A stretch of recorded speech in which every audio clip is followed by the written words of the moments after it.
The bedroom is dark. Not the comfortable darkness of sleep, but something else. Something wrong. You're lying in bed, somewhere between waking and dreaming, when you feel it. Someone is watching you. Your eyes won't open. Your body won't move. You're paralyzed, conscious, but trapped in your own flesh. And there, in the corner of the room, something is standing. You can't see it clearly.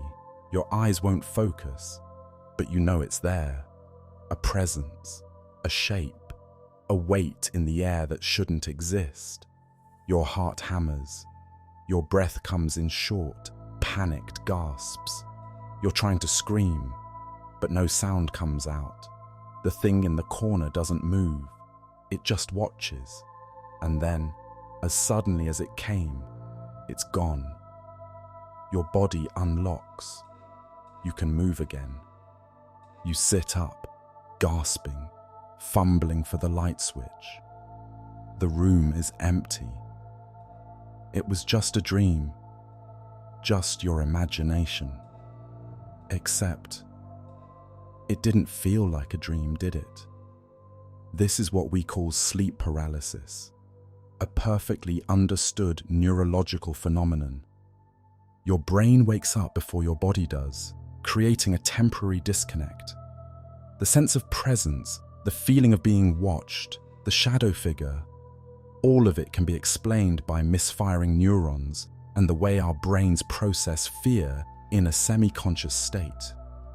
Science has an answer, a clean, rational explanation.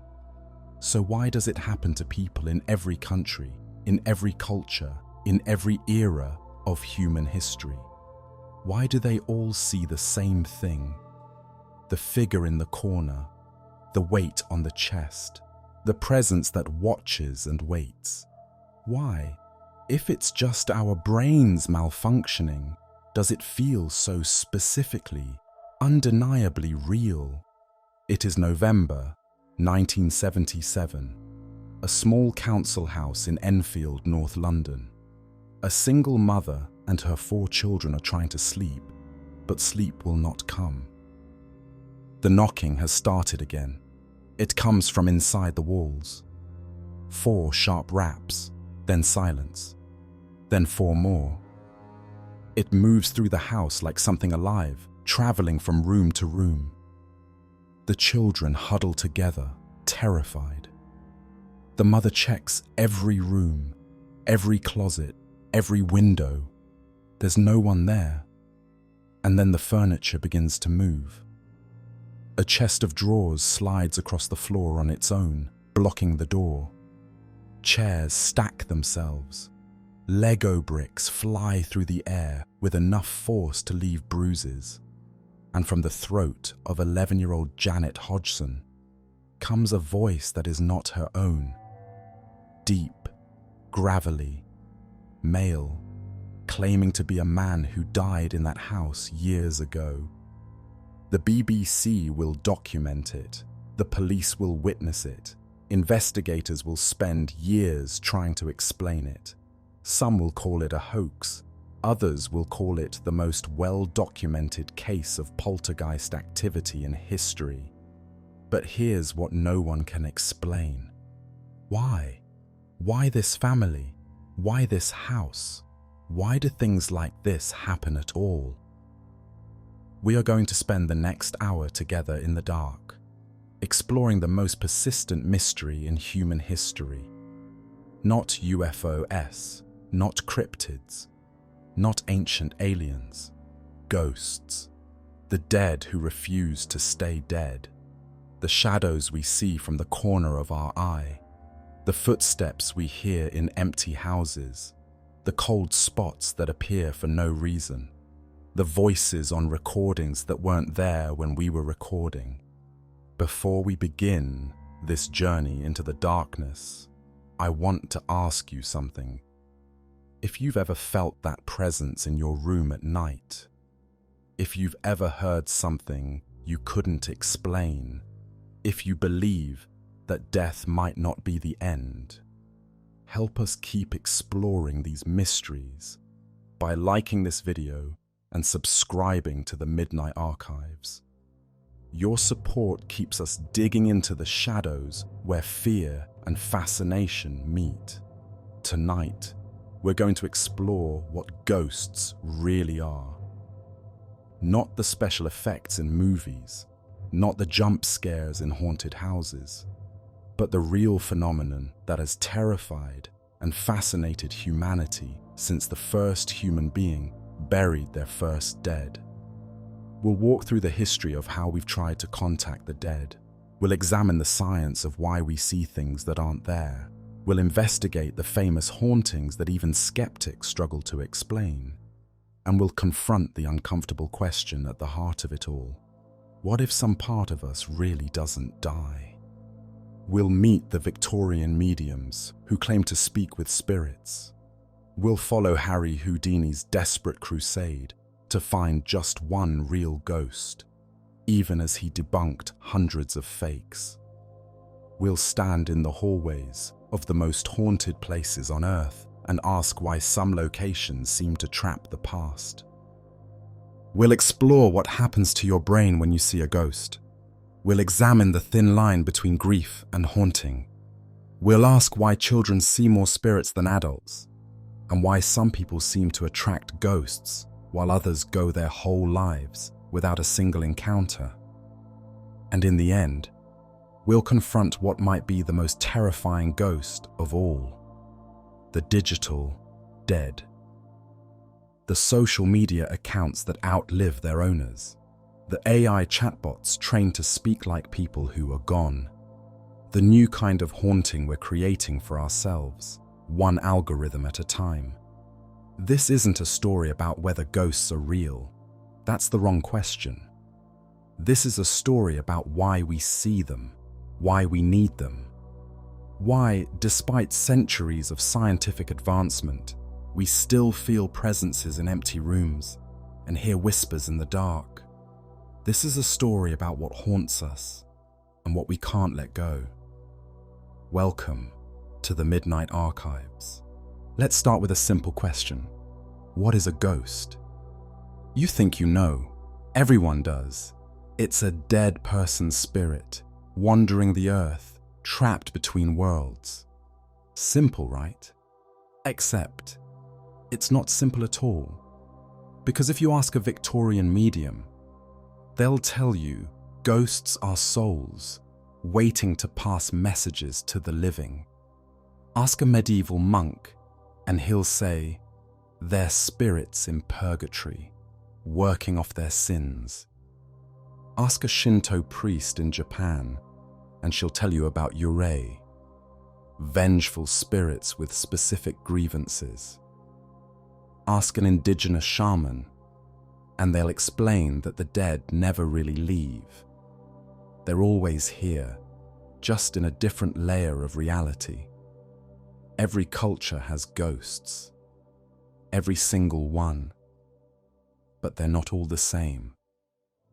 In Western tradition, we think of ghosts as tragic, someone who died too soon, too violently, with unfinished business. They're stuck. They can't move on until something is resolved, a murder avenged, a secret revealed, a proper burial given. But in Chinese culture, hungry ghosts aren't tragic. They're dangerous. They're the spirits of people who died without descendants to honor them, or who were greedy in life. They wander, eternally starving, causing mischief and harm. Whole festivals exist to appease them, to feed them, so they'll leave the living alone. In Mexican tradition, the dead return every year on Dia de los Muertos. But they're not frightening. They're welcomed. Families build altars, leave offerings, celebrate. Death isn't an ending that traps spirits. It's a doorway they can walk through in both directions. So which is it? Are ghosts trapped or free? Malevolent or benign? Do they have power or are they powerless?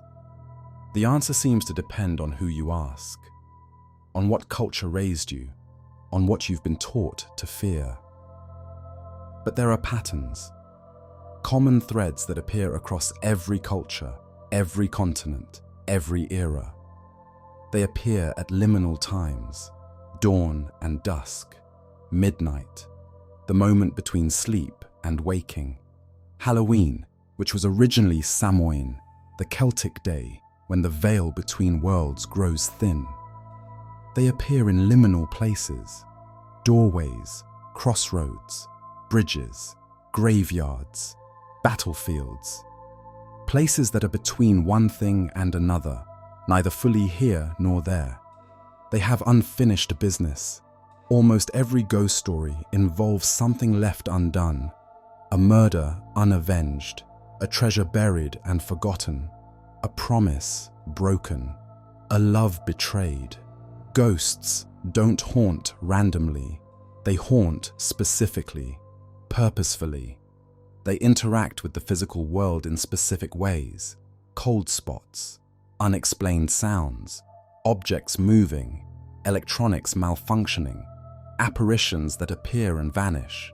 They don't have bodies, but they affect the world as if they do.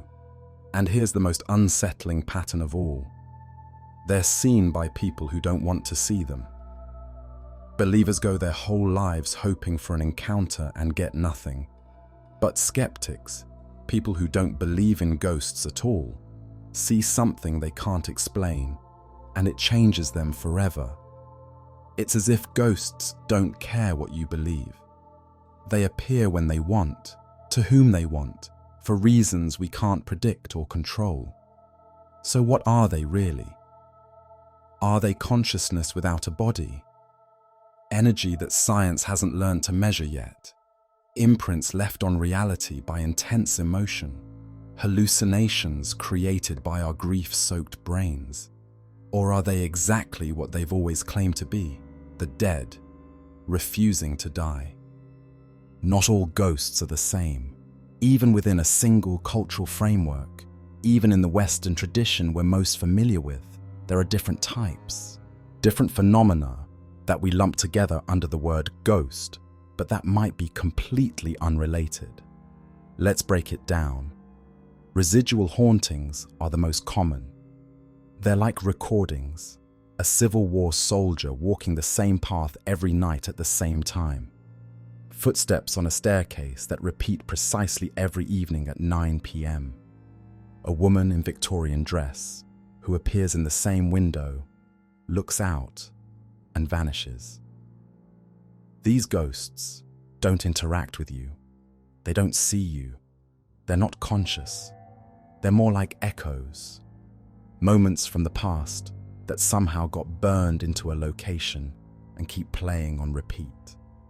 Many researchers think these aren't spirits at all. They're some kind of environmental recording. Maybe intense emotion or trauma imprints itself on a place. Maybe certain materials, stone, especially quartz, can hold and replay energy. It sounds like pseudoscience, but no one has a better explanation for why the same apparition appears in the same spot, doing the same thing, night after night, year after year, century after century. Intelligent hauntings are different. These ghosts know you're there. They respond to you. They move objects you're looking for. They answer questions. They follow you from room to room.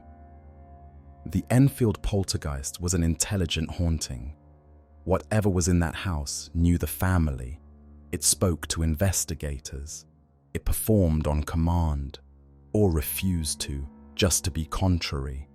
It had personality, agency, intent. These are the hauntings that terrify people most. Because if it's intelligent, if it can think and choose, then what does it want? Why is it here? And what might it do? Crisis apparitions are a specific subset. Someone appears to you, clear as day, solid as life, at the exact moment they die, sometimes thousands of miles away. They don't speak, they just look at you. and then they're gone. And later, you find out. They died at that exact moment, in that exact instant when they appeared to you. This happens too often to dismiss. There are thousands of documented cases, soldiers appearing to their mothers as they die in battle, sailors appearing to their wives as their ship goes down, children appearing to their parents at the moment of a car crash. Skeptics say it's coincidence, grief-induced hallucination, false memory. But the witnesses don't agree. They saw something, and it knew them. Poltergeists, the name means noisy ghost in German, are the most violent. Objects thrown, furniture overturned, scratches appearing on skin, fires starting spontaneously. And unlike other hauntings, poltergeists tend to center on a person, not a place. Usually an adolescent, usually a girl. The question, is it a ghost or is it the person themselves? Some researchers believe poltergeist activity is unconscious psychokinesis, the person's own stress and turmoil manifesting as physical phenomena. Their mind, essentially, throwing things without their conscious knowledge. But that raises its own disturbing questions. If human minds can do that unconsciously, what else can they do? And how would we ever know the difference between a ghost and our own uncontrolled power? Shadow people don't fit neatly into any category. They're not quite apparitions.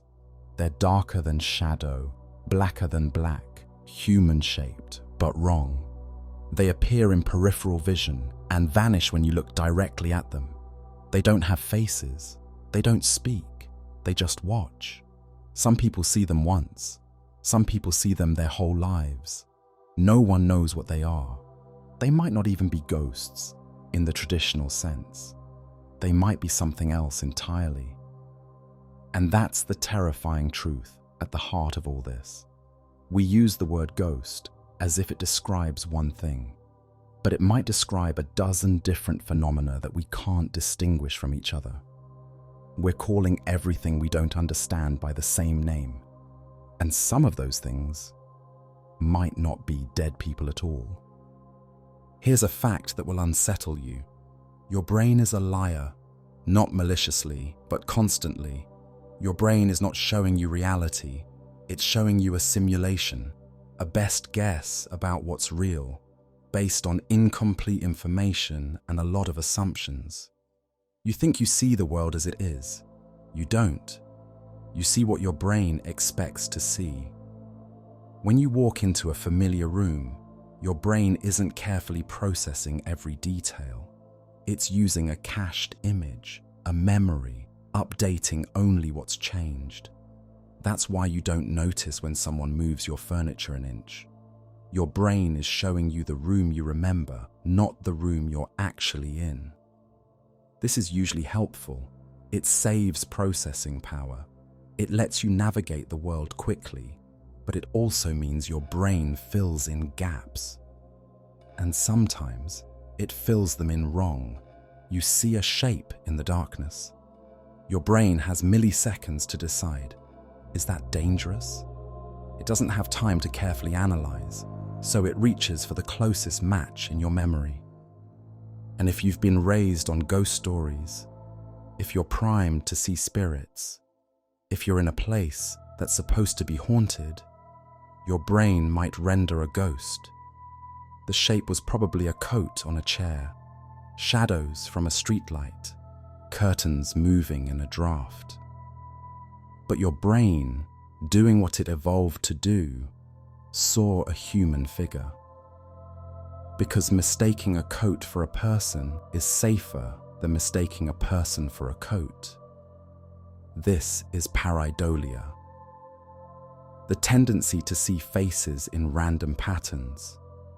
It's why we see Jesus in toast and demons in wood grain. It's why clouds look like dragons and wallpaper looks like screaming faces. Our brains are pattern recognition machines tuned by evolution to spot predators and other humans. We see faces everywhere because the cost of missing a real face, a real threat, is death. So we overcorrect. We see faces that aren't there. And in the dark, those faces become ghosts. Add in sleep deprivation, grief, stress, fear, all things that impair judgment and heighten suggestibility, and you have a recipe for seeing things that aren't there. But here's what unsettles me. This explains a lot, but it doesn't explain everything. It doesn't explain why multiple people see the same ghost independently. It doesn't explain why apparitions appear on photographs that showed nothing to the naked eye. It doesn't explain crisis apparitions, where someone sees a person die at the exact moment it happens, thousands of miles away. It doesn't explain the Enfield Poltergeist, where furniture moved and voices spoke and multiple witnesses, including police officers and BBC reporters, saw things they couldn't explain. Our brains lie to us, that's true, but sometimes there might be something there for them to misinterpret. And that's the space where ghosts live, in the gap between what we can explain and what we can't, in the uncomfortable middle ground where science admits uncertainty and experience insists on truth. March 31st, 1848. Hydesville, New York. A small farmhouse that should have been ordinary. The Fox family had moved in only months ago. John and Margaret Fox and their two youngest daughters, Margaretta, called Maggie, 14 years old, and Catherine, called Kate, just 11. Their older daughter, Leah, lived elsewhere with her own family. From the day they moved in, there had been sounds, knocking in the walls, footsteps in empty rooms. The family tried to ignore it. Everyone's house makes noises after all. Old wood settling, pipes expanding, nothing supernatural. But on this night, the knocking is different, louder, insistent, following them from room to room. The family gathers in the girls' bedroom. The knocking continues. Margaret Fox is frightened, but trying to stay calm for her daughters. And then little Kate does something that will change history. She looks at the empty air and says, "Mr. Splitfoot, do as I do." She claps her hands, twice, and from inside the wall, 2 knocks answer. The room goes silent. Kate claps again, 3 times. 3 knocks answer. Maggie joins in. She snaps her fingers 4 times. 4 knocks respond. Their mother, Margaret, feels her blood go cold. But she's a practical woman. She needs to know if this is real. So she starts asking questions. "How many children do I have?" she asks the empty room. 7 knocks. She has 7 children. "How many are living?" 6 knocks. One of her children died in infancy. She asks the ages of her children one by one.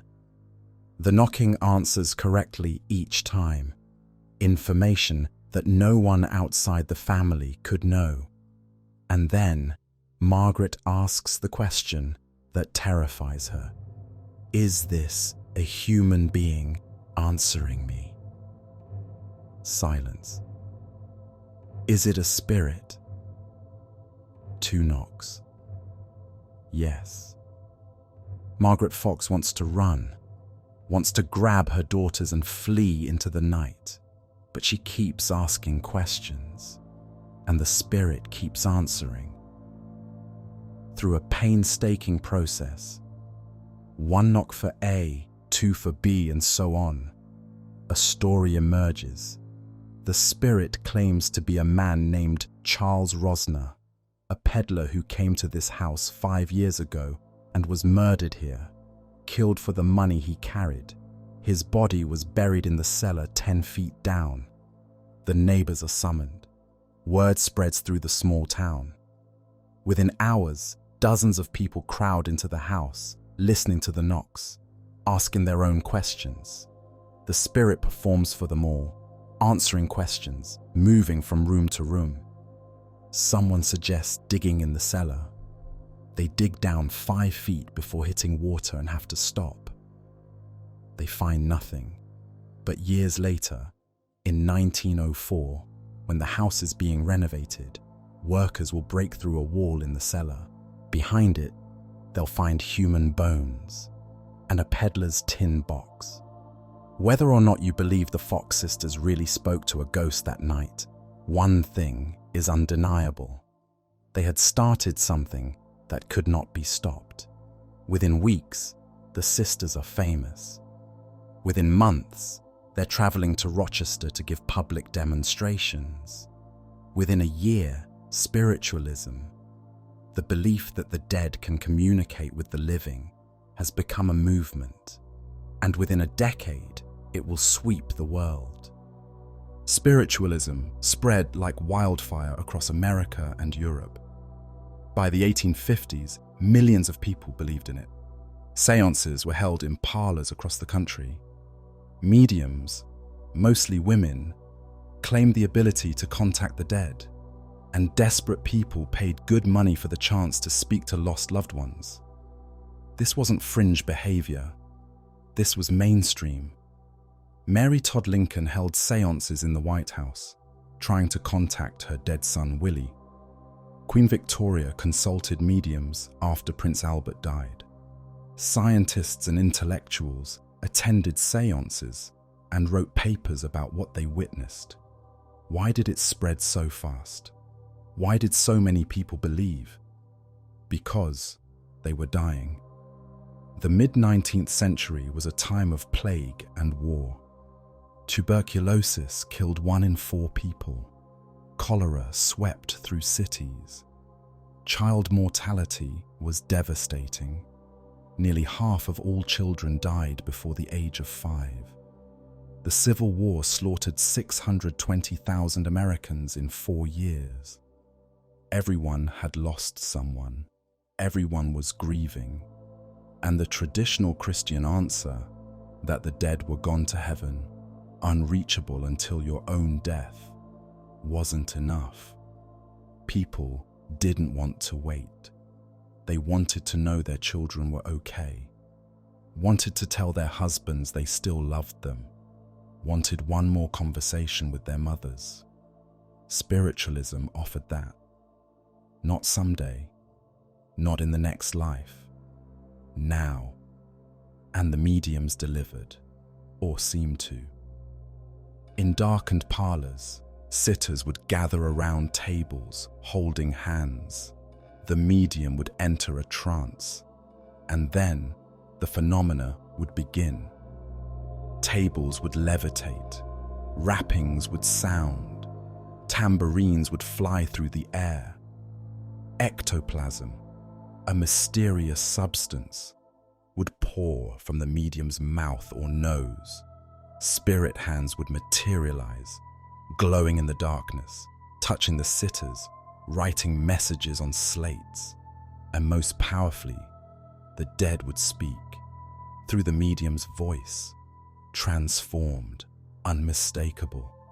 A mother would hear her dead child's voice. A widow would hear her husband's laugh. The words would be specific, personal, impossible for the medium to have known. Was it real? Some of it was definitely fraud. History has proven that. Mediums used tricks, hidden accomplices, phosphorescent paint, telescoping rods, ventriloquism. Some were caught red-handed, exposed as charlatans, but some were never caught. Some phenomena happened in full light, with the medium's hands and feet restrained, with skeptical observers watching every move. And even when mediums were caught cheating, they often claimed the fraud was only for difficult sitters, when the spirits wouldn't come. The real phenomena, they insisted, was genuine. They just helped it along when it faltered.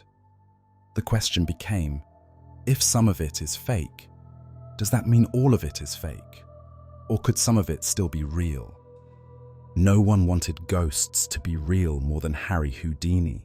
The world knew him as the greatest magician alive, the escape artist who could break out of any handcuff, any jail cell, any locked box. The man who seemed to defy the laws of physics. But magic was just his job. What he really wanted was to speak to his mother. Cecilia Weiss died on July 17th, 1913. Houdini was on tour when it happened. He didn't get to say goodbye. The grief destroyed him. For years afterward, he was obsessed with one question. Was there any way to reach her? So he attended seances, dozens of them. He went in disguise so mediums wouldn't recognize him. He brought his wife Bess, who knew the secret code, a message only his mother would know, and he waited. Every medium failed, every single one. They would claim to channel Cecilia's spirit. They would deliver messages supposedly from beyond, but none of them knew the code. None of them provided information that Houdini hadn't already published in interviews. None of them gave him what he desperately needed, proof that his mother still existed somewhere. And worse, he could see how they were doing it. He was a magician. He knew the tricks. Sleight of hand, cold reading, hidden assistance. He could spot every technique, see every deception. These mediums were taking money from grieving people and giving them lies in return. Houdini's grief turned to rage. If he couldn't find a real medium, he would expose every fake one. He would save other grieving families from the con artists who preyed on their pain. He launched a crusade. He attended seances and then revealed to the audience exactly how the tricks were done. He published exposés. He testified before Congress to make fraudulent mediumship illegal. He offered a cash prize, $10,000, a fortune at the time, to any medium who could produce genuine phenomena under controlled conditions. No one ever collected. He exposed medium after medium. The Davenport brothers, with their spirit cabinet. Mina Crandon, called Marjorie, who produced ectoplasm and spirit hands in her Boston seance room. Every one of them, Houdini proved, was using tricks he could duplicate on stage. But here's what haunts me about Houdini's story. He never stopped hoping. Even as he exposed hundreds of frauds, even as he proved again and again that mediums were con artists, he wanted to be wrong. He wanted just one of them to be real. He left that $10,000 prize unclaimed, not because no one could do it, but because no one could do it genuinely. When Houdini died on October 31st, 1926, Halloween, appropriately, he left his wife Bess with a message, a coded phrase that only the two of them knew. If there was any way to communicate from beyond death, he would send her that message. Bess held seances every year on the anniversary of his death. She tried for 10 years. Mediums came, claiming to have messages from Harry, but none of them had the code. On Halloween 1936, exactly 10 years after his death, Bess held a final seance on the roof of the Knickerbocker Hotel in Hollywood. A gathering of hundreds watched as she called out to her husband one last time. No message came. 10 years is long enough to wait for any man, she said. And then she extinguished the candle that had burned beside his photograph for a decade. Harry Houdini never came back. Or if he did, he didn't tell her. The man who wanted ghosts to be real more than almost anyone spent his final years proving they weren't. And then he became one himself, the ghost of a man who doesn't believe in ghosts, forever silent in whatever darkness waits beyond death. But does that mean ghosts aren't real?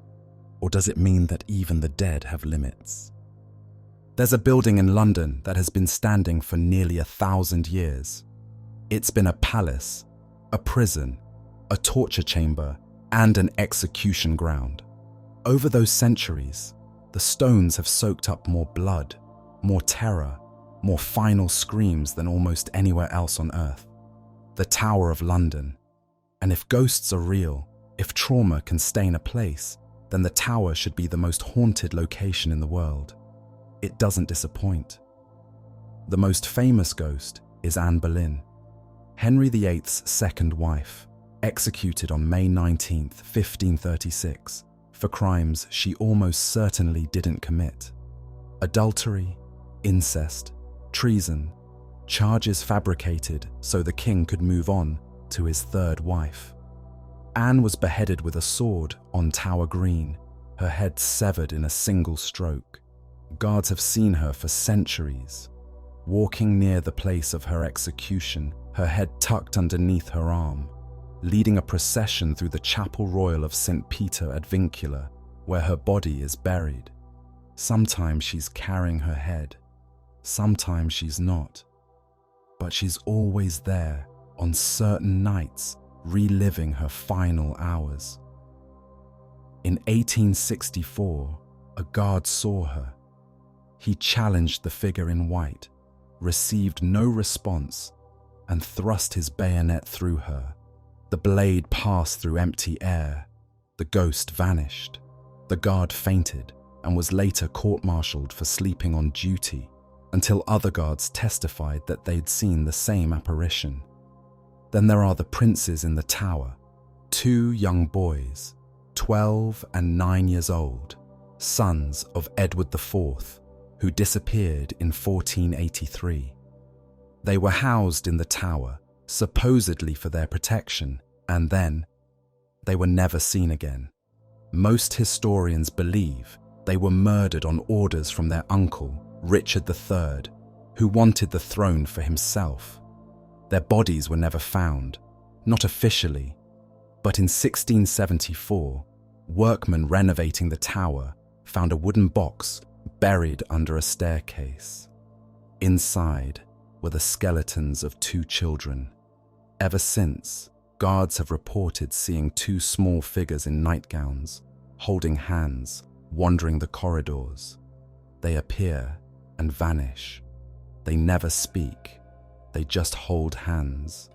2 little boys, lost in a place that has forgotten how to let go of its dead.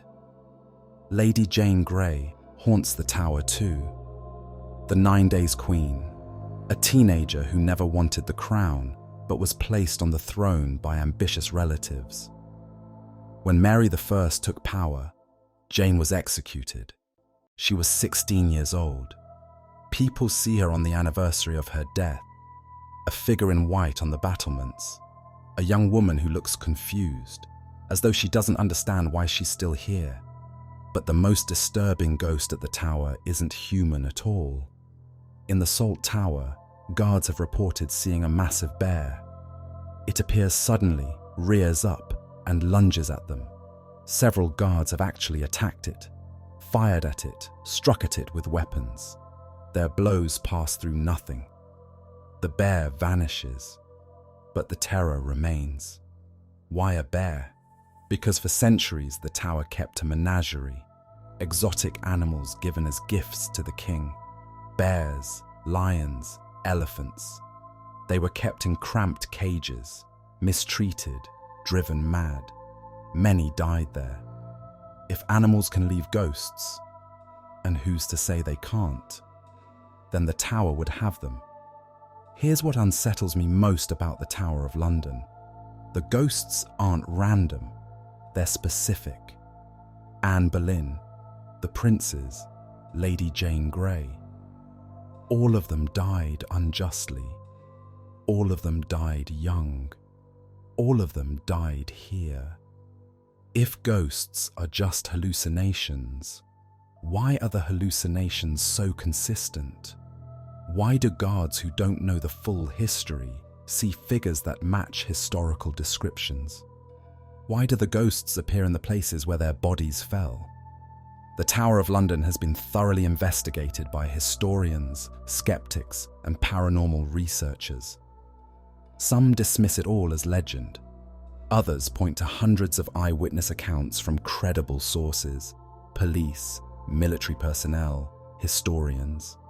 The tower stands, the stones remember, and the dead, it seems, refuse to leave. America has its own legendary haunting, and unlike the ghosts of the Tower of London, which mostly just appear and fade, this one fought back. The Bell Witch, Red River, Tennessee, 1817. John Bell was a prosperous farmer, well respected in his community. He had a wife, Lucy, and 9 children. Their farm was peaceful, ordinary, until the knocking started. It began like so many hauntings do, scratching in the walls, sounds like rats gnawing on wood. John Bell investigated but found nothing. The sounds continued, and then they changed.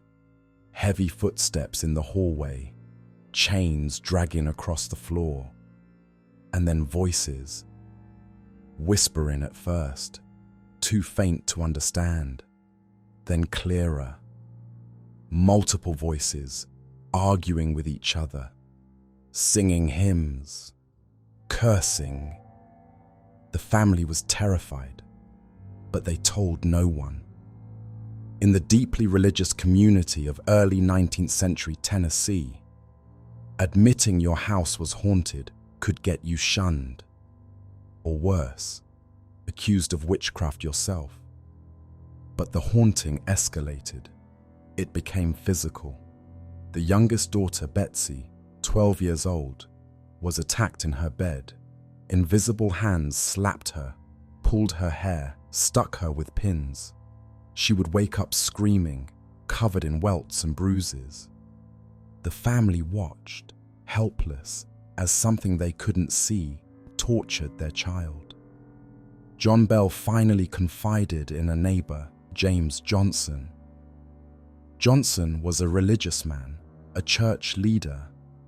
He came to investigate, fully expecting to find a rational explanation. He didn't find one. In Johnson's presence, the phenomena intensified. Blankets were ripped off beds, chairs flew across rooms, and the voices spoke directly to him, calling him by name, discussing his private business. Things no one else knew. Johnson declared it a spirit, and he suggested it needed a name. The family began calling it Kate, after Kate Batts, an eccentric local woman who had a boundary dispute with John Bell. The entity seemed to accept the name, and the Bell Witch was born. Word spread. The haunting became famous. People traveled from neighboring states to witness it, and the witch performed for them all. It would sing hymns in multiple voices simultaneously. It would hold theological debates with preachers. It would answer questions about events happening miles away and be proven correct later. It seemed to know everything about everyone, their secrets, their sins, their private conversations. Andrew Jackson, who would later become president, heard about the Bell Witch and decided to investigate. He arrived with a wagon full of men, skeptics all, ready to debunk the haunting. According to legend, as Jackson's wagon approached the Bell property, it stopped. The wheels locked. The horses strained but couldn't move it forward an inch. Jackson's men pushed. Nothing. Then a voice came from nowhere. "All right, General, let the wagon move. I'll see you tonight." The wagon lurched forward. Jackson's men were already unnerved, but the general insisted they continue. They would spend the night. That night, the witch tormented them, slapped them, pulled their hair, threw their boots. One man claimed to be a witch layer who could make spirits leave. The witch laughed at him, then slapped him so hard he ran from the house and never returned. By morning, Jackson and his men left. Jackson allegedly said, "I'd rather fight the British again than deal with the Bell Witch." But the worst was yet to come. The witch had decided it hated John Bell. It told him, in front of witnesses, that it would kill him. And over the next 3 years, John Bell's health deteriorated. He had seizures. His tongue would swell, preventing him from speaking or eating. Doctors couldn't explain it. On December 20th, 1820, John Bell died. His family found a small vial of dark liquid in his medicine cabinet that they didn't recognize. When they gave a drop to the cat to test it, the cat convulsed and died instantly. The witch's voice filled the house, laughing. "I gave old Jack a big dose of that last night, which fixed him."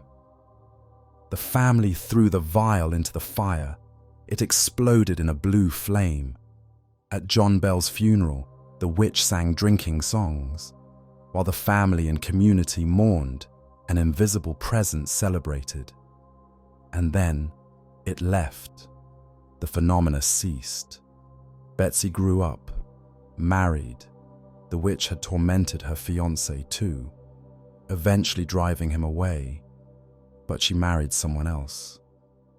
The family tried to move on, but in 1828, 7 years after John Bell's death, the witch returned briefly. It spoke to Lucy Bell and her sons, saying it would return again in 107 years.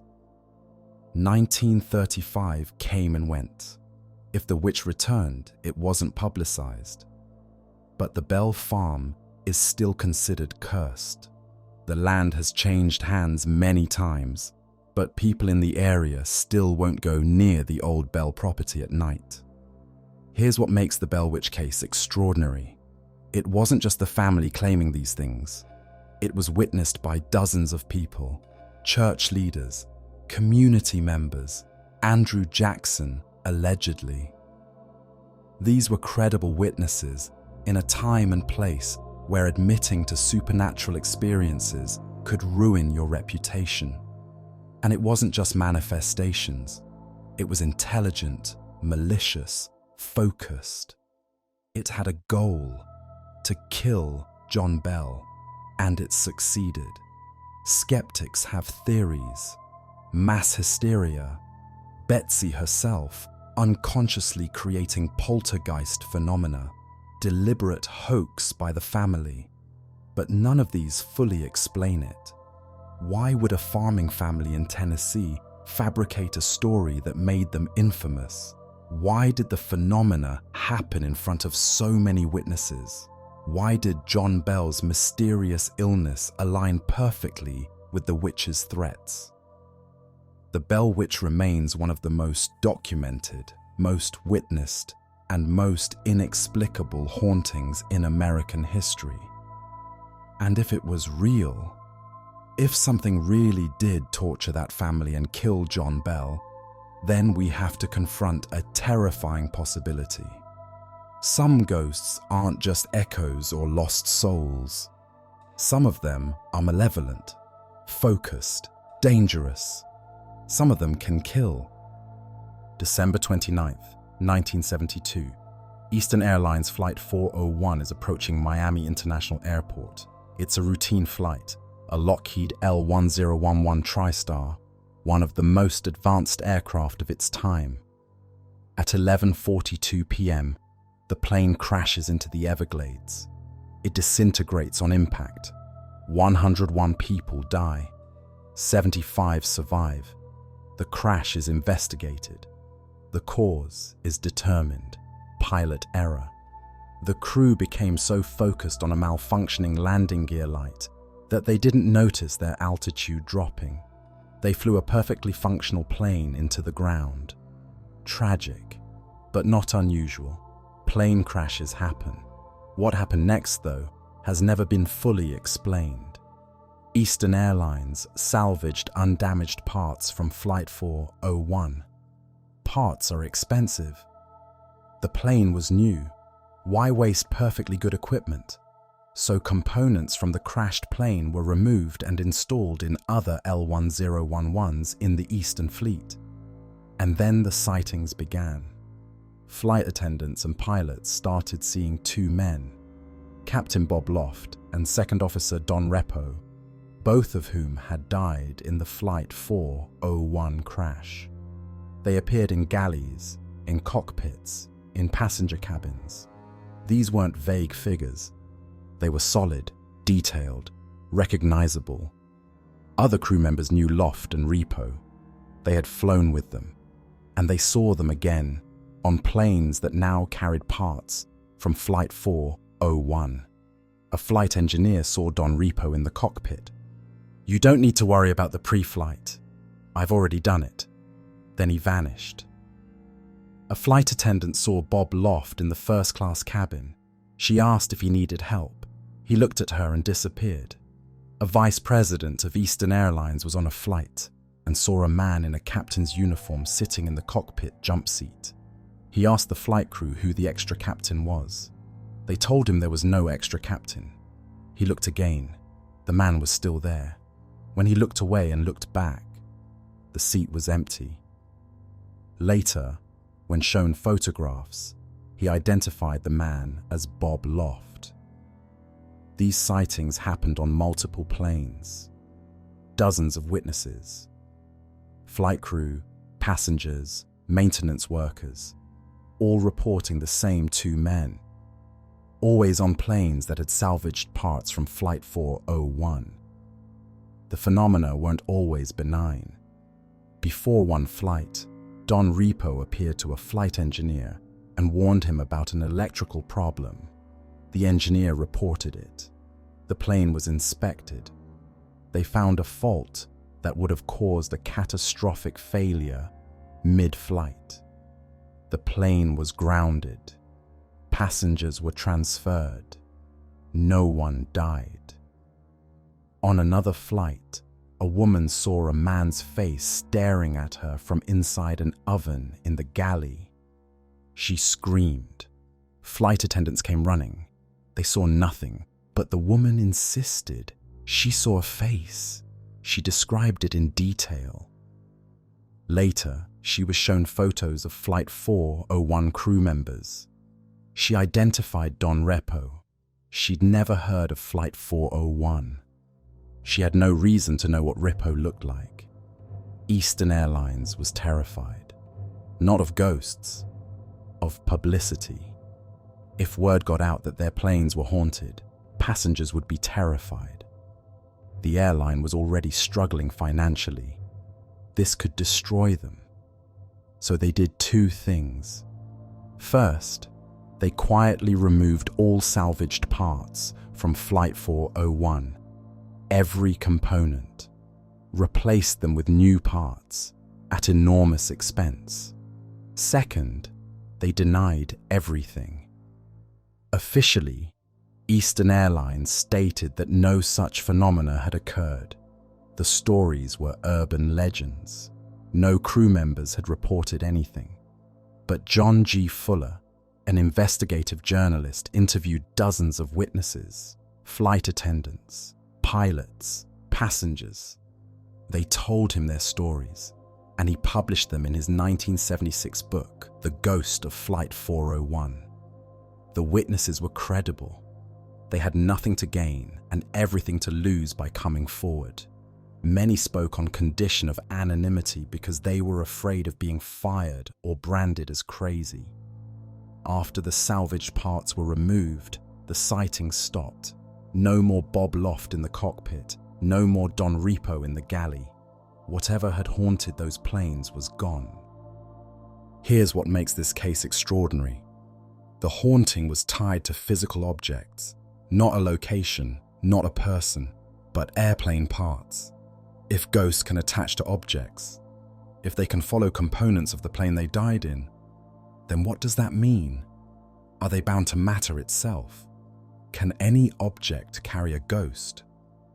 And if Don Repo really did warn about the electrical fault, if he really did prevent another crash, then what does that say about the nature of ghosts? Are they powerless echoes, or can they intervene? Can they protect? The skeptical explanation is simple: stress, grief, suggestion. Flight crews were traumatized by the crash. They knew parts from Flight 401 were in their planes. Their minds, under pressure, created hallucinations. But that doesn't explain why people who didn't know about the salvaged parts still saw the ghosts. It doesn't explain why the descriptions matched Loft and Repo so precisely.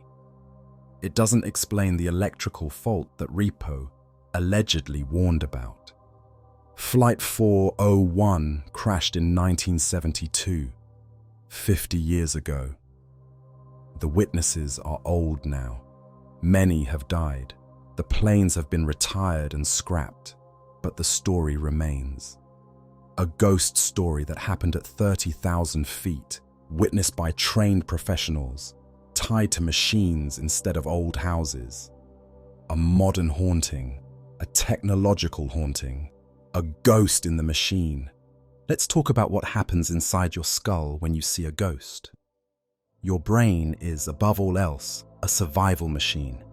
Every system, every quirk, every strange malfunction exists because at some point in our evolutionary history, it helped keep our ancestors alive. And one of the most important survival tools your brain has is threat detection.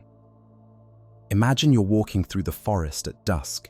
You hear a rustling in the bushes. Your brain has milliseconds to decide, is that the wind or is that a predator? If you assume it's the wind and you're wrong, you die. If you assume it's a predator and you're wrong, you waste a little energy running away from nothing. Evolution has tuned your brain to err on the side of caution, to see threats that aren't there rather than miss threats that are. This is called hyperactive agency detection, and it's why we see ghosts. Your brain is constantly scanning for agents, beings with intention, beings that might help or harm you, other humans, animals, anything alive. And when your brain gets ambiguous information, a shadow that might be a person, a sound that might be footsteps, it defaults to assuming there's an agent there. Better to think the coat rack is a person than to think the person is a coat rack. This system works great for avoiding predators, but it also means your brain sees intention where there is none, movement in stillness, faces in patterns, presences in empty rooms. Now add in the specific brain structures involved in fear. The amygdala is your fear center. It processes threats and triggers your fight or flight response before you're consciously aware of what you're afraid of. That's why you jump at sudden movements before you realize it's just a cat.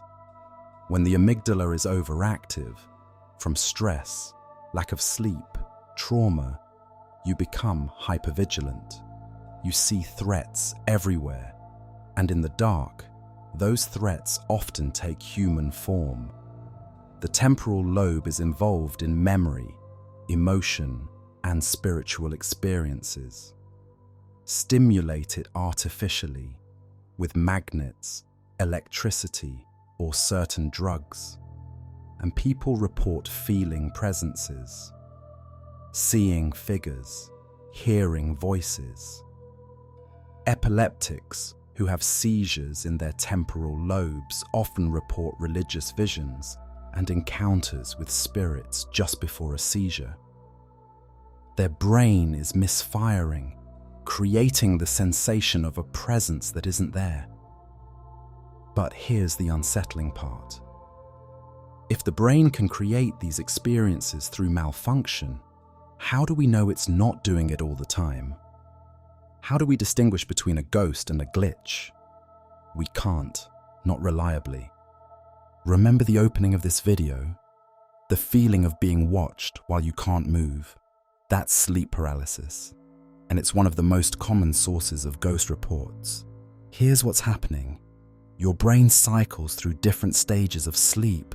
During REM sleep, when you dream, your body is paralyzed. This is protective. It keeps you from acting out your dreams and hurting yourself. But sometimes, the timing gets messed up. Your brain wakes up before your body does. You're conscious, but you can't move. You can't speak. You can barely breathe. And your brain, suddenly awake in a paralyzed body, panics. The amygdala floods you with terror. And because humans are social creatures who evolved to fear other humans most of all, your brain creates an explanation for why you can't move. Someone is holding you down. You feel a weight on your chest. You sense a presence in the room. Sometimes you see it. A dark figure, a shadowy shape, a malevolent entity standing over you. In medieval Europe, they called it the old hag. She would sit on your chest while you slept, suffocating you. In Newfoundland, it's the old hag still. In Japan, it's kanashibari, bound in metal. In Thailand, Phai Am, a ghost that suffocates. In Egypt, jinn, a supernatural being attacking you. Different cultures, different names, same experience. Science can explain this perfectly. It's a known phenomenon. Sleep paralysis happens to about 8% of people regularly, and up to 40% of people experience it at least once. But here's what science can't easily explain. Why is the experience so consistent? Why does almost everyone see a dark figure? Why does it feel malevolent? Why does it watch you? If it's just your brain glitching, why does the glitch always create the same hallucination? Some researchers believe it's because the brain structures involved in threat detection are active during the paralysis. Your amygdala is screaming, "Danger!" and your visual cortex is trying to give that danger a face. But others point out that this doesn't fully explain the specificity. The figure in the corner, the sense of ancient evil, the feeling that this thing has been waiting for you. Maybe it's cultural. We're taught to fear the dark, so our brains create something dark to fear. Or maybe, and this is the thought that unsettles people, maybe sleep paralysis makes us vulnerable to something real. Maybe the paralysis opens a door and something comes through. Science has an explanation, but the people who experience it don't always find that explanation comforting. Because when you're lying there, paralyzed, feeling that presence, seeing that shadow, it doesn't feel like a brain malfunction. It feels like something is there. Here's something that will break your heart. Most people who see ghosts have recently lost someone they love. The widow who sees her husband standing in the kitchen, the parent who hears their dead child laughing in the next room, the brother who catches a glimpse of his sister in a crowd. Grief does something to the brain. It's not just sadness, it's a kind of injury, a wound in your neural architecture. When you love someone, your brain builds a model of them. It learns their patterns, their voice, their face. It predicts where they'll be and what they'll do. This happens unconsciously. Your brain is constantly running a simulation of the people you love, so you can interact with them efficiently. When they die, your brain doesn't immediately delete that model. It can't. The pattern is too deeply carved. So for months, sometimes years, your brain keeps expecting them. You hear the front door open and think, "Oh, they're home." Then you remember, they're not home. They're never coming home. This prediction error, the gap between what your brain expects and what reality provides, is part of what makes grief so painful. Your brain keeps reaching for someone who isn't there, and sometimes your brain fills the gap. It generates the person, a flash of their face in a crowd, their voice calling your name, the sense that they just left the room. This is called grief hallucination, and it's far more common than people realize. Studies suggest that up to 80% of bereaved people experience some form of sensed presence, feeling the deceased nearby, hearing them, smelling their perfume or cologne, seeing them briefly. These experiences are often comforting. They don't feel like madness or delusion. They feel like visitation, like the person you love came back, just for a moment, to let you know they're okay. Are they real? Is your grief-stricken brain creating them, or is something else happening? Science says it's your brain, neural patterns firing in grief, creating the sensation of presence. It's not supernatural, it's just sad. Your mind trying to keep someone alive when reality insists they're gone. But the people who experience it often disagree. They'll tell you, I know the difference between imagination and reality. I know my brain can play tricks, but this was different. This was real. I know it was. Who are we to tell them they're wrong? There's a pattern in ghost sightings that's hard to ignore. Children see more ghosts than adults. Walk into any allegedly haunted house with a skeptical adult and a young child. The adult sees nothing. The child sees someone in the corner, someone the adult can't see. Why? The easy answer: children have active imaginations. They're suggestible. They can't distinguish between fantasy and reality yet. They're making it up. But there might be something else happening. Children's brains are more plastic than adult brains, more open. They haven't yet learned what's possible and what isn't. They haven't built the filters that adults use to screen out stimuli that shouldn't be there. An adult brain is efficient. It takes shortcuts. It fills in gaps with assumptions. It ignores things it knows aren't real. A child's brain doesn't do that yet. It processes more raw sensory data. It's more open to patterns that don't fit established categories. If ghosts exist in some form that's at the edge of perception, something barely there, easily missed, then a child's unfiltered brain might catch them while an adult's filtered brain screens them out. There's also the question of fear conditioning. Adults have learned what to be afraid of. We know snakes and spiders and heights are dangerous. We don't waste energy being afraid of things that can't hurt us. Children haven't learned that yet. They're afraid of everything and nothing. They haven't been taught that ghosts aren't real, so they don't have that filter. Or there's a darker possibility. Children are more vulnerable. If ghosts are attracted to certain energies, fear, innocence, openness, then children would be magnets for them. Every culture has stories about spirits that target children. Changelings, demon possession, invisible friends that aren't so friendly. Are these just cautionary tales, ways of explaining childhood illness and behavioral problems before modern medicine? Or do they point to something real? I don't have an answer. But I know this.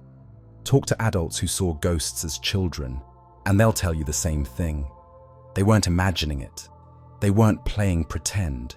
They saw something that watched them, something that the adults around them couldn't see. And when you're a child trying to tell your parents there's someone in your closet and they keep insisting there's nothing there, that's its own kind of horror. Not being believed is sometimes worse than being haunted. Let me tell you about a new kind of ghost. one that didn't exist 20 years ago. In 2013, a woman named Caitlin checked her Facebook. In her newsfeed, she saw a friend request notification. It was from her father.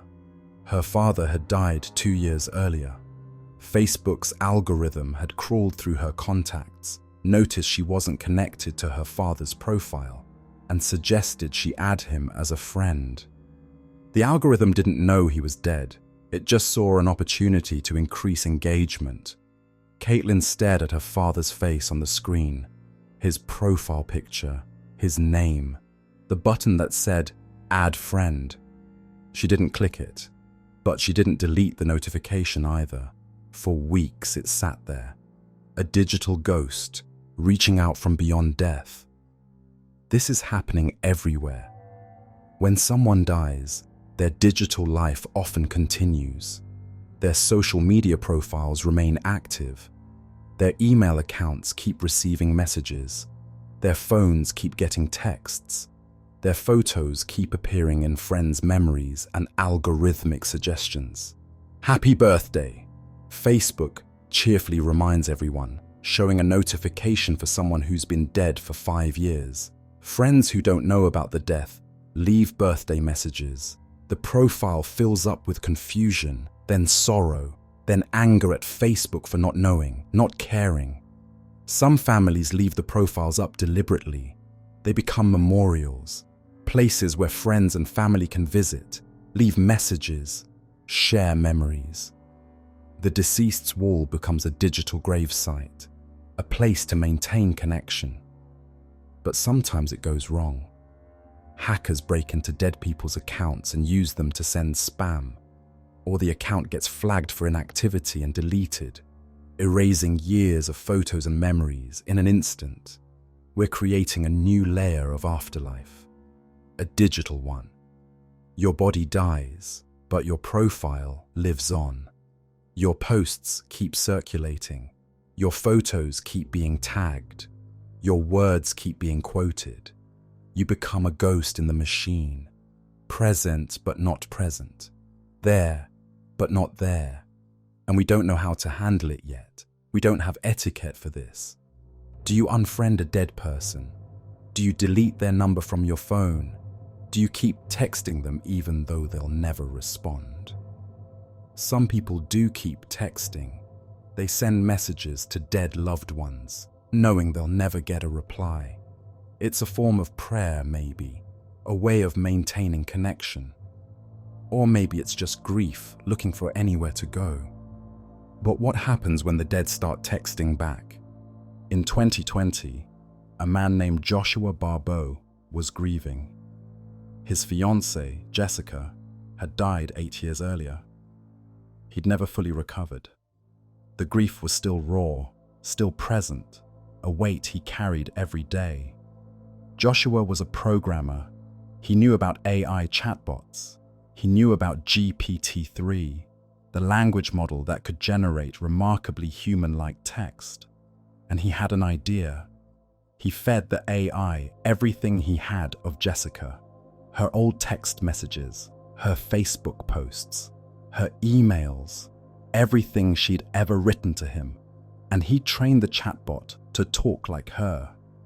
Then he started texting with it. Hey, Jess. Hey, I missed you. It sounded like her. The same patterns of speech, the same sense of humor, the same way she'd sign off on messages. For months, Joshua talked to the AI version of Jessica every day. He told it about his life, asked it for advice, shared memories, and the AI responded in Jessica's voice, comforting him, encouraging him, loving him. Was it Jessica? Of course not. It was an algorithm, a statistical model trained to predict what words Jessica might have used. It had no consciousness, no soul, no awareness. But to Joshua, it didn't matter. It helped. It eased the grief. It gave him a way to keep her in his life. Until it started going wrong. The AI began saying things Jessica never would have said. It forgot details. It contradicted itself. It became clear, more and more, that this wasn't Jessica. It was a simulation, a puppet, a ghost without a person behind it. Joshua eventually stopped talking to it. The uncanny valley became too painful. The thing that had comforted him began to disturb him. But the technology exists, and it's getting better. Companies now offer services to create AI versions of deceased loved ones. You upload their writings, their recordings, their photos. The AI analyzes their speech patterns, their vocabulary, their mannerisms, and it creates a chatbot that talks like them. You can text with your dead mother, video call your deceased child, have conversations with people who are gone. Is this beautiful or horrifying? Proponents say it helps with grief. It provides comfort. It lets people say goodbye properly or maintain connection with loved ones. Critics say it's technological necromancy, that it prevents healthy grieving, that it traps people in relationships with simulations instead of helping them move on. But here's the question that keeps me up at night. What if the AI gets good enough that you can't tell the difference? What if, 10 years from now, you can put on a VR headset and see your dead father sitting across from you? He looks right. He sounds right. He knows things only he would know because the AI has been trained on decades of his digital footprint. You can hug him, talk to him, maintain a relationship with him. Is that a ghost? Or is it something new? Something we don't have a name for yet? We are creating our own haunting. Right now, every day, every photo we post, every message we send, every video we record, we're building a digital copy of ourselves that will outlive our bodies. In 50 years, when you're dead, someone will be able to reconstruct a detailed picture of who you were, your likes and dislikes, your political views, your sense of humor, your relationships, your fears, your dreams.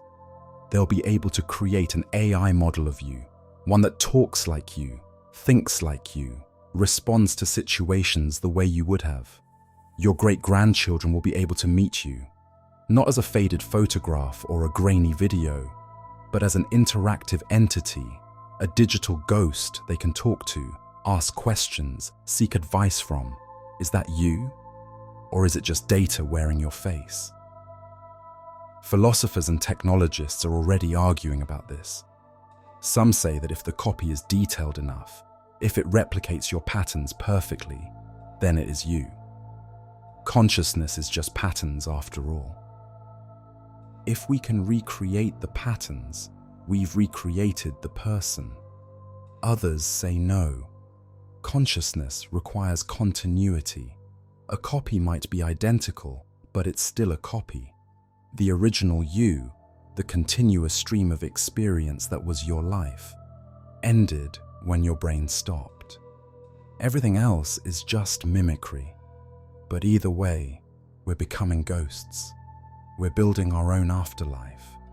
And unlike the ghosts of old, trapped in houses, bound to locations, powerless to affect the physical world, these ghosts will be powerful. They'll exist in servers, accessible from anywhere. They'll be able to learn, update, interact with millions of people simultaneously. The dead will become more active than the living. We're already seeing the early stages. Hologram concerts of dead musicians, deepfake videos bringing dead actors back for new films, AI-generated art in the style of long-dead painters.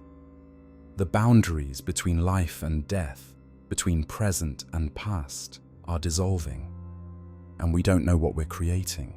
We don't know the consequences. We're just building it faster and faster because we can. We're Frankenstein, animating the dead with electricity and algorithms. And we're not asking the question Mary Shelley begged us to ask, just because we can bring back the dead, should we? Let me ask you a direct question. Do you want ghosts to be real? Think about it honestly. If tomorrow science definitively proved that ghosts exist, that consciousness survives death, that the people we love stay nearby, that death is not the end, how would you feel? Relieved, comforted, terrified? Most people, if they're honest, feel both. We want our loved ones to survive death. We want to believe we'll see them again. We want death to have less power than it seems to have.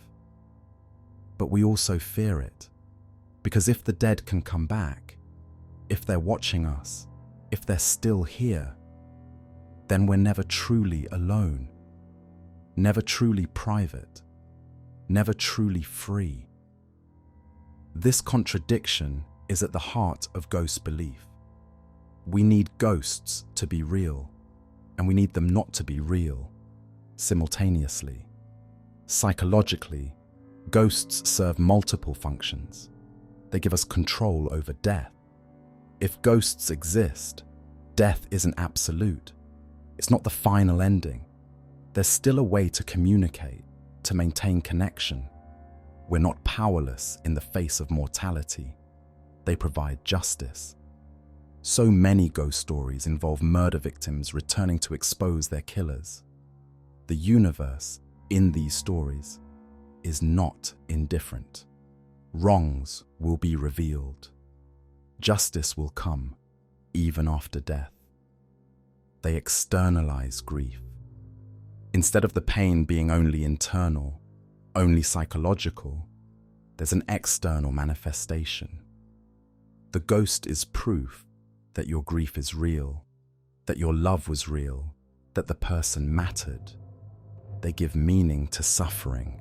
If someone dies tragically, if their death seems pointless, a ghost gives it purpose. They're still here for a reason. Their death means something. In a world where religion is declining, where traditional afterlife beliefs are fading, ghosts fill a void. They offer spirituality without organized religion, connection to the dead without the need for priests or rituals. You don't have to believe in God to believe in ghosts. You just have to believe that something, anything, persists after death. And in an age of uncertainty, of existential anxiety, of feeling powerless in the face of massive forces we can't control, that's comforting, even if it's also terrifying. Here's the truth at the center of all ghost stories. We are all haunted, not by spirits or entities or restless dead, but by memory, by regret, by the weight of the past. The ghost in your house might not be a previous owner or a murder victim. It might be your own guilt, your own unresolved trauma, your own inability to let go. We haunt ourselves. The father who walks through his house at night, unable to sleep, seeing the spaces where his children used to be. The soldier who hears explosions that no one else can hear. The survivor who can't stop seeing the face of someone they couldn't save. These aren't metaphors. These are real experiences. The brain, wounded by trauma or grief, generates presences, sensations, memories so vivid they become indistinguishable from reality. PTSD is a haunting. Complicated grief is a haunting. Generational trauma is a haunting. The things we can't process, can't integrate, can't let go of, they become ghosts. They walk with us. They whisper in quiet moments. They appear when we're vulnerable. And sometimes, the only difference between a psychological ghost and a supernatural one is what we choose to call it. A therapist would say you're experiencing intrusive thoughts and grief hallucinations. A medium would say you're being visited by a spirit. Both might be describing the same phenomenon, just using different language, different frameworks. The experience is real. The presence feels real. The impact is real. Does it matter whether it's internal or external? Whether it's your brain creating it or something else visiting you? Maybe not. Maybe the haunting is real either way. Some hauntings are bigger than individual people, bigger than single locations. Walk through the site of a concentration camp, Auschwitz, Dachau, Treblinka. Even if you don't believe in ghosts, you'll feel something, a weight in the air, a sorrow so deep it seems to have soaked into the ground. People report hearing cries, seeing figures in striped uniforms, smelling smoke that isn't there. Are these ghosts? Or is this what happens when trauma is so massive, so concentrated, that it scars reality itself? The same thing happens at battlefields. Gettysburg is thick with ghosts. Soldiers marching in formation, the smell of gunpowder, the sounds of cannon fire. Thousands of people see and hear these things every year. Hiroshima, the killing fields of Cambodia, plantations built on the labor of enslaved people. These places hold memory. Whether that memory is supernatural or psychological, it's real. Some researchers call this place memory. The idea that locations can absorb and hold traumatic events. That suffering, if intense enough, leaves an imprint. Others call it collective memory. The shared knowledge of what happened in a place creating a kind of psychic resonance. When we know a location's history, when we know what horrors occurred there, our brains generate sensations that match that knowledge. But walk into one of these places without knowing the history. Walk in blind and see if you still feel it. Many people do. They report feeling watched, feeling oppressed, feeling sorrow or fear or anger that seems to come from outside themselves. And then they learn the history, and it fits. These are hauntings on a massive scale. Not one ghost, but thousands. The accumulated weight of suffering that refuses to fade. Maybe ghosts aren't just individuals. Maybe sometimes tragedy creates something larger. A collective haunting. A place that remembers and won't let us forget. Let's be honest about what we know and what we don't. After centuries of ghost hunting, thousands of investigations, millions of reported sightings, we don't have proof. No repeatable experiment, no ghost captured and studied in a laboratory. No physical evidence that skeptics can't explain away. We have photos that might show anomalies or might show lens flares. We have recordings that might capture voices or might capture radio interference. We have eyewitness testimony, which is notoriously unreliable. We have thousands of people who claim to have seen something, but claims aren't proof. Science requires repeatability. If ghosts are real, they should appear under controlled conditions. They should be measurable, testable, predictable. They're not. Ghosts, if they exist, don't cooperate with scientific investigation. They appear when they want, to whom they want, for reasons we can't determine. They don't perform on command. This makes them scientifically unfalsifiable. You can't prove they exist, but you also can't prove they don't. Every piece of evidence can be explained by natural causes. Infrasound, electromagnetic fields, suggestion, pareidolia, grief, trauma, mental illness. But absence of evidence is not evidence of absence. The fact that we haven't proven ghosts exist doesn't mean they don't. It might just mean we're looking in the wrong way, using the wrong tools, asking the wrong questions. Or it might mean they're exactly what skeptics say: hallucinations, misperceptions, and wishful thinking. We don't know, and we might never know. Here's where I land. After researching this for hundreds of hours, reading thousands of accounts, investigating the science and the stories, I don't know, and I'm comfortable with that. I don't know if ghosts are real. I don't know if consciousness survives death. I don't know if the people who see apparitions are experiencing something external or something internal. What I do know is this: the experiences are real. When someone tells you they saw a ghost, they're not usually lying. They're describing something that genuinely happened to them.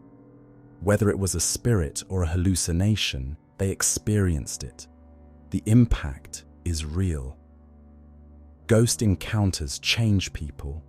They alter beliefs, create trauma, provide comfort. The effect is measurable even if the cause isn't. The phenomenon is universal. Every culture, every era, every corner of the world has ghost stories. That consistency means something, even if we don't know what. Science doesn't have all the answers. We don't understand consciousness. We don't fully understand perception, memory, or death. Admitting uncertainty is not the same as endorsing superstition. Maybe ghosts are consciousness without a body. Maybe they're imprints of energy that science hasn't learned to measure yet. Maybe they're glitches in perception caused by quantum effects we don't understand. Or maybe they're exactly what they've always claimed to be: the dead, still here, still aware, still trying to communicate with the living. I don't know, but I know this: dismissing everyone who's had an experience as crazy or lying doesn't help. It doesn't explain the consistency, the specificity, the impact. And insisting ghosts must be real without evidence doesn't help either. It turns grief and trauma into proof, and that's not fair to anyone. The honest position is uncertainty. The humble position is, I don't know. And maybe that's okay. Maybe some mysteries are meant to remain mysteries. You know what scares me more than ghosts? The possibility that there's nothing. That when we die, we simply stop. No afterlife, no continuation, no ghosts, just nothing. Eternal non-existence. That's the real terror at the heart of ghost stories. Not that the dead might come back, but that they might not. Ghosts, in a strange way, are comforting. They mean death isn't the end. They mean consciousness persists. They mean we'll see our loved ones again. The alternative, that death is absolute, final, irreversible, is harder to bear. So we see ghosts. We need to see them, because the alternative is unbearable. And maybe that's the real haunting, not spirits in the corners of rooms, but the knowledge that someday we'll die, and everyone we love will die. And all of this, every conversation, every memory, every moment, will be gone. Ghosts are a rebellion against that finality, a refusal to accept that death has the final word. Whether they're real or not, they matter, because they represent hope, the hope that love is stronger than death, that memory is more than neurons firing, that consciousness is more than brain chemistry, that we are more than meat. We return now to where we began, to the bedroom in the dark, to the presence in the corner, to the feeling of being watched. You know now what it might be: sleep paralysis, hyperactive agency detection, grief hallucination, trauma response, cultural conditioning, or something else. The ghosts we've explored tonight are diverse. Historical figures at the Tower of London, the malevolent Bell Witch, the helpful spirits of Flight 401, the digital dead living in our phones and computers. They're all different. They all might be real.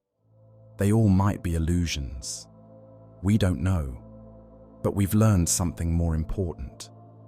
Ghosts, real or not, reveal truths about us. They show us what we fear: death, loss, the unknown, the dark. They show us what we need: connection, justice, meaning, continuation. They show us what we can't let go of: regret, grief, love, memory. Every ghost story is ultimately a human story. A story about someone who can't move on, or someone who won't let go. And that's why ghosts persist. Not because we have proof, but because we have need. Mary Shelley gave us Frankenstein, a warning about creation and responsibility. Ghost stories give us something else, a reminder that the past is never truly past.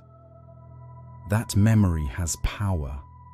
That love doesn't end just because life does. Whether ghosts are spirits or synapses, whether they haunt houses or just haunt hearts, they serve a purpose. They keep the dead alive. They bridge the gap between what was and what is. They comfort us in our grief and terrify us in our vulnerability. They are, in every sense, eternal. The tower in London will crumble someday. The haunted houses will fall. The stories will fade. But somewhere, someone will see a figure in the dark. We'll hear footsteps in an empty house. We'll feel a presence they can't explain. And they'll wonder, is it real? The answer is, it doesn't matter, because the haunting is already inside you, in your memories of people you've lost, in your fear of what comes after death, in your desperate hope that this life, this consciousness, this you, is more than a temporary arrangement of atoms. You are a ghost in waiting. We all are. Learning what it means to leave traces. Learning what we'll be remembered for. Learning what parts of us will persist after our bodies fail. The ghosts aren't just in the Tower of London, or the haunted houses, or the photographs that show too much. They're in every cemetery, in every name we can't forget, in every "I wish I'd said" that we carry to our own graves. The storm Mary Shelley wrote about never ended, and the darkness where ghosts live never lifts. Because it's not external darkness, it's the darkness inside us, the shadows we cannot bury because they're part of who we are. So, I'll ask you one final time, do you believe in ghosts? Maybe you do, maybe you don't, but I'll bet you've seen one, in the corner of your eye, in the face of a stranger, in the dream where your dead grandmother appeared and felt more real than waking. I'll bet you felt one, the presence in your childhood bedroom, the weight of someone's absence, the sense that you're not alone, even when you are. I'll bet you carry one. The memory of someone you loved who's gone, the regret that follows you, the past that won't stay past. We are all haunted. The only question is, by what? Before you go, I want to ask, have you ever seen something you couldn't explain? Have you felt a presence that shouldn't be there? Do you carry a ghost of your own? Share your story in the comments. No judgment, no skepticism, just stories. Because whether ghosts are real or not, the stories are. And sometimes, telling the story is the only way to lay the ghost to rest. If you've made it this far, if you've walked with us through the darkness, help us keep exploring these mysteries. Like this video, subscribe to the Midnight Archives, share it with someone who understands that some questions are more important than their answers. Thank you for watching. Thank you for listening. Thank you for sitting with the uncertainty. The archive is closing now. The candle burns low. But the question remains: what walks in the darkness? What whispers in empty rooms? What refuses to die? Maybe it's nothing. Maybe it's everything. Maybe it's us. The shadows we cannot bury.